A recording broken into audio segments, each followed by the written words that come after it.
Olá pessoal, aqui é a Dina e sejam bem-vindos a mais um episódio do podcast Chá de Dezembro. O tema de hoje é mais informativo, falei de terror no episódio anterior e hoje venho falar de policial, um género que eu também escrevo. Hoje vou trazer algumas dicas sobre como escrever policial. Eu vou trazer, não vou dar, porque se for eu a escrever e a trazer para vocês seria um bocadinho complicado. Portanto, vou trazer dicas de alguém mais... de uma pessoa que sabe o que escreveu, não é? Bem, mas começando, o género policial é composto por uma personagem bastante interessante, detetive. O detetive ou alguém disposto a desvendar um crime. Este tipo de histórias cativa leitores de todas as idades, porque é um género que pode ser escrito para jovens ou para pessoas mais adultas. Depende daquilo que o autor quer. O policial é uma narrativa composta por mistério, investigação, inquietação, medo, curiosidade, etc. Temos como autores destes géneros Agatha Christie, Sir Arthur Conan Doyle, Sidney Sheldon e também Edgar Allan Poe em algumas das suas obras. Uma das tarefas do autor ao escrever uma obra de literatura policial é usar o raciocínio lógico e tentar estar à frente da mente do leitor. O autor S.S. Van Dyne, o criador do detetive Philo Vance, ou Vince, eu não sei exatamente como se pronuncia. Este detetive foi um personagem muito famoso nos anos 30, 20, 30. Escreveu na revista American Magazine em setembro de 1928 20 regras para escrever terror. E é exatamente com este nome que eu vou trazer as regras, porque se fosse eu a dá-las seria um bocadinho complicado. Ele começa por dizer que as histórias de detetives são umas espécies de jogos de intelectuais e que as regras são extraídas da prática de grandes autores do género. Portanto, o próprio autor já foi buscar das ideias de outros autores. Ou seja, isto já é uma mistura de ideias entre todos os autores. A primeira regra é a seguinte: o leitor deve ter oportunidade igual à do detetive de solucionar o mistério. Todas as pistas devem ser claramente enunciadas. E fazendo um comentário, eu vou fazer alguns comentários ao longo das regras que eu vou trazendo aqui, até para vocês também concordarem ou não comigo.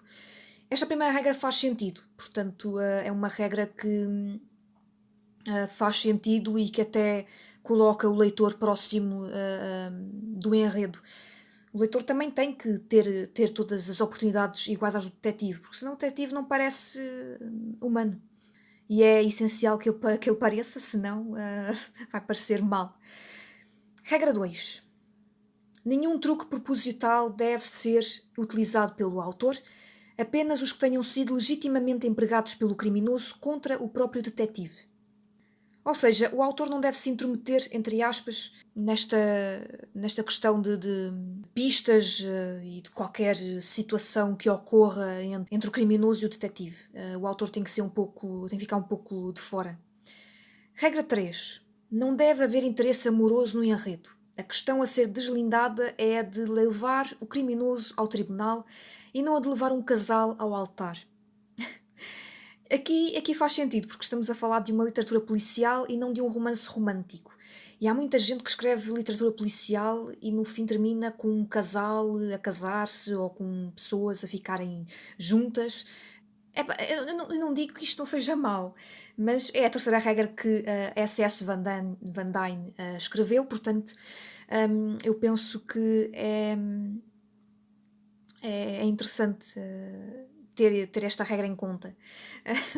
Mas isto sou eu, portanto, enfim, vocês lá saberão o que escrever. Regra 4. Jamais o detetive ou algum investigador deve ser o culpado. Isso seria um engano, até porque, naturalmente, o raciocínio do leitor está voltado para o rol dos suspeitos. Ou seja, nada de enganar o leitor. O leitor pode ser enganado apenas pela lista de suspeitos, não culpar uma personagem que não está na lista. Isto até faz sentido, porque o leitor assim fica a sentir-se enganado. Não é? É exatamente como a regra fala. Seria um engano e o próprio leitor se sentiria enganado pelo próprio autor. E seria chato também, porque isto também levaria o autor a ser um bocadinho pouco profissional. Porque se ele vai colocar uma personagem que não faz parte dos suspeitos e é uma pessoa, enfim, que está fora disso, fica um bocadinho esquisito e fica um bocadinho estranho também. Regra 5. O culpado deve ser identificado mediante deduções lógicas e não por acidente, coincidência ou confissão forçada. O contrário disso seria mostrar ao leitor que todo o seu trabalho de dedução foi inútil, pois o tempo todo o autor tinha o nome do criminoso. E isto não foi escrito, mas deixo o comentário de que isso também revela desleixo do autor. Regra 6. A história detetive tem de ter um detetive. Alguém que detete, isto está entre aspas, que analisa as pistas e junte-as a fim de identificar o autor do crime relatado no primeiro capítulo.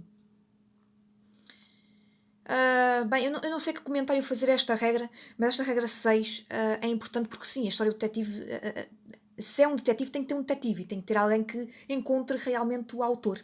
Portanto, se não tiver detetive, não é uma literatura policial. Regra 7. É necessário que haja um cadáver. Quantos mais mortos, melhor.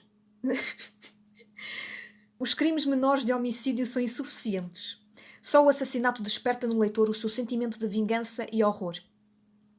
Eu peço desculpa ter rido aqui no meio da leitura da regra. Aliás, eu estou a traduzir, isto é tudo traduzido. Aliás, eu vou deixar o link na descrição do original. Isto foi tudo traduzido. Portanto, esta regra 7 faz sentido, não é? Porque no fim tem que existir algum cadáver, porque senão o leitor não vai se interessar pelo policial. Regra 8. O problema do crime deve ser solucionado por meios rigorosamente naturais. Métodos como leitura da mente, reuniões espíritas, bolas de cristal serão excluídos. O leitor deve ter a oportunidade igual à do detetive para solucionar o mistério. Se ele tiver que competir com espíritos, bolas de cristal, etc., fica em desvantagem. Fazendo um comentário, faz sentido porque é uma obra policial, não uma obra com elementos de terror ou de fantasia. Se tiver elementos de terror ou de fantasia, ok, isto faz sentido. Se for uma obra de literatura policial, já não faz sentido porque tem que ser com pessoas, personagens humanas, no caso. Regra 9. Cada história deve ter unicamente um detetive. Uma história com muitos detetives cria uma desordem no raciocínio lógico da narrativa, além de deixar o leitor, que é único, em desvantagem. Na obra policial, o leitor se identifica com o detetive. Havendo mais de um detetive, ele não sabe a quem dirigir a sua atenção. Isto faz sentido, faz muito sentido, porque se houver mais do que um detetive, o leitor fica até um pouco atrapalhado com a situação e não sabe a quem seguir, qual deles seguir. Regra 10. O culpado deve ser alguém que desempenhou um papel mais ou menos destacado no enredo, alguém com quem o leitor se familiarizou. Se o autor apresenta um desconhecido como criminoso, estará a admitir a sua derrota diante do leitor. E eu não vou fazer nenhum comentário quanto a esta regra, porque o próprio S.S. Van Dyne já escreveu que realmente o autor vai ser um derrotado diante do leitor, e isto toda a gente concorda. Regra 11. Criados, ou seja, mordomos, guardas florestais, cozinheiros, empregadas, etc., enfim, essa gente toda, não devem ser escolhidos pelo autor como culpados. Isso constitui uma solução fácil demais. O leitor ficará frustrado a achar que perdeu tempo a tentar identificar um personagem tão pouco importante. Se o crime foi obra de um trabalhador, o autor não deveria ter escrito um livro a respeito. Esta regra é um pouco cruel, porque existem obras em que os criados foram os culpados, e eram boas obras. Mas mais à frente falarei mais sobre isto, mas por enquanto fico-me por aqui e vou continuar com as regras. Regra 12. Deve haver apenas um culpado, por maior que seja o número de homicídios cometidos. Esse culpado poderá ter um auxiliar, mas é nele que recairá a cólera do leitor. Isto faz sentido. Alguém tem que ser só o culpado de todos os crimes, embora ele tenha alguns amigos, entre aspas. Regra 13. As sociedades secretas, máfias, etc., não devem ter lugar em histórias de detetives. O assassinato verdadeiramente lindo e fascinante estaria comprometido. Além disso, se o assassino pertence a um grupo criminoso, ele conta com uma rede de proteção, o que tira o fascínio do suspense. Ou seja, os livros hoje em dia com CEOs e máfias podem não ser classificados como livros de literatura policial, eles seriam mais considerados como romance erótico. Porém, eu não sei se concordo totalmente com isto. Esta é uma regra que eu não sei se concordo totalmente. Também deixo também a vocês o que é que vocês acham sobre esta regra. Regra 14. O método utilizado para o assassinato e o meio de descobri-lo devem ser lógicos e científicos. Quer dizer que os meios pseudocientíficos e os dispositivos puramente imaginativos ou especulativos não serão tolerados no romance policial. O autor deve-se limitar aos venenos e drogas conhecidos da população. Se inventar coisas mirabolantes, sairá da área do romance policial e entrará no romance de aventura. Isto faz sentido. Nada tenho a dizer, nem a acrescentar. Regra 15. A verdade do problema deve estar bem à vista em todos os momentos da narrativa. O leitor tem que ser astuto para perceber. Quando o leitor chegar à última página, deve pensar: uou, porque é que eu não percebi isso? O leitor tem que se convencer que não é tão astuto quanto o detetive. Uma história de mistério nunca será de mistério para todos os leitores, pois alguns deles descobrirão o assassino antes do detetive. Esta é uma regra que eu própria uso bastante, que é, eu tento fazer com que os leitores nunca saibam quem é o assassino antes do próprio detetive sabê-lo. E eu própria também me crucifico se eu souber antes do detetive o assassino. Isso é uma coisa que me entristece muito. Eu já falei muitas vezes aqui em episódios da Fábrica. Uma coisa que me entristece bastante e que me irrita em livros de literatura policial é que os autores começam a fazer entender ao leitor quem é o assassino antes do tempo. E o detetive ainda não sabe, mas eu já sei. Isso é uma coisa que me irrita bastante. Esta regra 15 é algo que me dá um problema, porque enquanto escritora eu tento fazer com que o leitor só descubra o assassino exatamente à mesma hora e ao mesmo momento em que o detetive também descobre. E isso é muito complicado de se fazer. Eu peco muito nisso também. Eu espero não pecar tanto, mas eu acho que peco. Pelo menos nas obras que eu lancei. Quer dizer, houve pessoas que conseguiram não entender quem era o assassino, e ainda bem. Eu acho que ainda não tive ninguém a dizer que já tinha descoberto o assassino antes. E ainda bem, mas isso é algo que me irrita bastante, porque eu própria, enquanto autora, também me irrita. Portanto, esta é uma regra que eu sigo bastante. Regra 16. Uma história de detetives não deve conter compridas passagens descritivas, nenhum rebuscamento literário em questões secundárias, nenhuma análise subtilmente elaborada dos personagens, nenhuma preocupação atmosférica, e isto está entre aspas. Tais procedimentos retardam a ação e acrescentam para a história elementos que não têm nada a ver com ela. Leitores de obras policiais não buscam efeitos literários, estilo, belas descrições, mas o estímulo mental e a atividade intelectual. Esta regra é complicada como a... Não vou continuar a frase, mas já dei para perceber. É uma regra muito chata, mas sim, o autor de literatura policial, o maior problema dele deve ser a questão da mental, de enganar o leitor, e não enganar o leitor sendo fiel à obra. Continuando, regra 17. Jamais se deve atribuir a um criminoso profissional a culpabilidade do crime numa história de detetives.